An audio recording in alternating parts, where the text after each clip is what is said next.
নমস্কার বন্ধুরা, আমি সুতপা। দেখো আজকে সুতপার কথাতে কি নিয়ে এসেছি। এটা নিয়ে এসেছি লাউ দিয়ে রুই মাছের মাথা দিয়ে মুড়ি ঘন্ট। এর মধ্যে আরও কিছু আছে, চলো তাহলে রেসিপিতে যাই। তবে রেসিপিতে যাওয়ার আগে বলি, প্লিজ তোমরা চ্যানেলটাকে সাবস্ক্রাইব করে ভিডিওটাকে একটা লাইক দিয়ে দিও। এবার চলো রেসিপিতে যাই। এর জন্য আমার লাগবে লাউ। দেখো লাউগুলো কেমন করে কেটে নিয়েছি। এই দেখো সরু সরু লম্বা লম্বা করে কাটা। আর নিয়েছি রুই মাছের মাথা, তো বললামই। আর আরও কিছু জিনিস লাগবে। রুই মাছের মাথা এই যে নিয়েছি আমি, এতটা ছিল ঘরে। আর নিয়েছি এই যে আদা রসুন, আর লাউয়ের পরিমাণ অনুযায়ী এগুলো। আর নিয়েছি এই যে গোবিন্দভোগ চাল, দেখো এটা ওই 4 চামচের 1.5 চামচ মতন নিয়েছি। এই কটা জিনিস আমার লাগবে। আর লাগবে এছাড়া একটু টমেটো লাগবে, এই যে কাঁচা লঙ্কাটা লাগবে, দিয়ে আর রাখলাম এর মধ্যে। এবার আমি ওদিকে কড়াই বসিয়ে দিয়েছি, কড়াইটা গরম হয়ে গেছে, তার মধ্যে তেল দিয়ে দিলাম। 2 চামচ মতন তেল দিয়ে দিলাম, 2 চা চামচ মতন দিয়েছি আর কি। তেলটা গরম হওয়ার অপেক্ষা করছি। প্রথমে আমাকে মাথাগুলোকে ভাজতে হবে, সেই কারণে তেলটা গরম হওয়ার অপেক্ষা করছি। তেল গরম হয়ে গেছে, মাথাগুলো আমি দিয়ে দিই।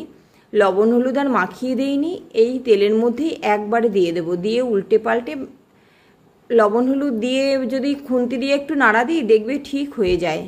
এর মধ্যেই দিয়ে দিলাম এবার এই যে লবণ দিয়ে এবার একটু হলুদ দিয়ে দেব।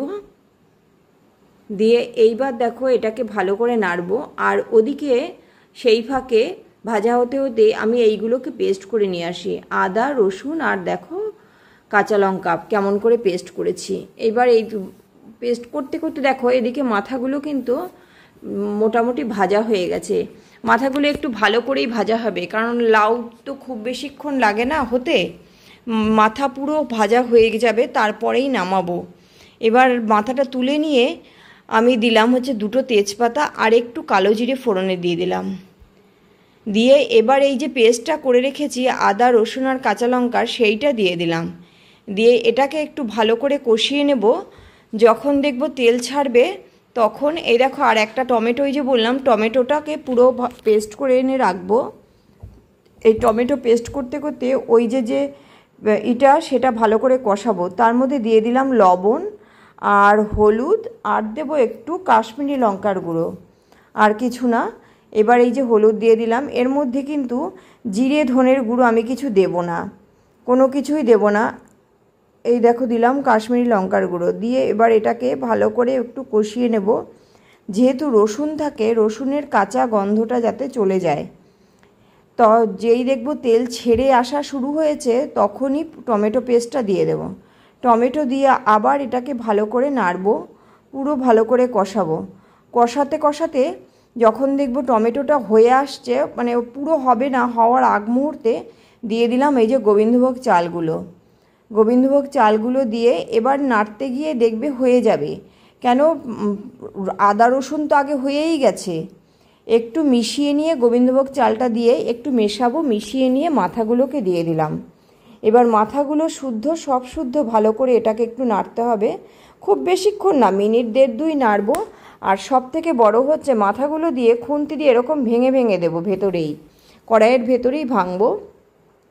কড়াইটাকে অবশ্যই বাহাতে শক্ত করে ধরে নিতে হবে। আমি সাঁড়াশি দিয়ে ধরে নিয়েছি, কারণ না হলে কিন্তু উপচে পড়ে যাওয়ার সম্ভাবনা থাকবে। মাথা তো বেশ শক্ত থাকে, সেটাকে খুন্তি দিয়ে ভাঙতে গেলে একটু তো প্রেশার দিতেই হয়, সেই জন্য বললাম। আর মাথাগুলো ভাঙা হয়ে গেলে দিয়ে দেবো আমি লাউগুলো, এর মধ্যে দিয়ে দিলাম। লাউগুলো দিয়ে এবার এটাকে খুব ভালো করে মেশাতে হবে, একটু উল্টে পাল্টে। অবশ্যই পুরো লাউয়ের গায়ে লেগে যাবে সেরকম করে মেশাতে হবে। একদম দেখো কেমন করে মিশিয়ে নিয়েছি। মেশানো হয়ে গেলে উপর থেকে জল দেব। জলের পরিমাণটা হচ্ছে ব্যাপার। লাউতে যেহেতু খুব বেশি জল লাগে না, লাউ নিজেই জলের সবজি, জল থাকে। ঠিক উপর থেকে লাউয়ের নিচের জলটা চোখে পড়বে, সেই অবস্থায় জল দেওয়া বন্ধ করে দেব। মানে উপর থেকে দেখবো যে এই যে জলটা ওই যে হালকা হালকা দেখা যাচ্ছে, সেই অবস্থায় দেওয়া বন্ধ করে দেব। দিয়ে এবার ঢাকা দিয়ে দেব। ঢাকা দিয়ে দিলে দেখবে ফুটে উঠবে একটুখানির মধ্যে। জল খুব বেশি নেই বলে একটুখানি, মিনিট 1.5 হলেই ফুটে উঠবে। তারপরে দেখো ঢাকাটা খুলে একটু উল্টে পাল্টে নেব, নিয়ে আবার এটাকে ঢাকা দিয়ে দেব। এরকম করে 2-3 বার একটু করতে হবে, খুব বেশি না। যাতে মেন হচ্ছে লাউটা সিদ্ধ হয় আর তার সাথে জলটা গড়লে ওই জলেই গোবিন্দভোগ চালগুলো কিন্তু সিদ্ধ হতে হবে। সেই জন্য বললাম যে একটু ঢাকা দেবো আর নাড়বো। এই যে দেখো জলটা, লাউয়ের জল আর এমনি জল মিলে কিন্তু মোটামুটি কিন্তু জল টেনে নিয়েছে। গোবিন্দভোগ চালগুলো তো সিদ্ধ হতে হবে, না সিদ্ধ হলে হবে না। এই দেখো কেমন হয়েছে। এটা কিন্তু দুর্দান্ত হয়, অবশ্যই ট্রাই করবে একবার। আর খুবই কম মশলা থাকে। এই দেখো দেখবে যখন গোবিন্দভোগ চালটা সিদ্ধ হয়ে গেছে তখন বুঝবে এটা মোটামুটি রেডি হয়ে গেছে। কেমন হয়েছে দেখো, এই অবস্থায় এটাকে নামিয়ে নেব আমি। এই যে নামিয়ে নিয়েছি। এই লাউ দিয়ে মুড়ি ঘন্ট দুর্দান্ত টেস্টি। কেমন লাগলো কমেন্টস করে জানাবে, অবশ্যই ট্রাই করবে। আর কি বলবো, সবাই ভালো থেকো, টাটা বাই বাই।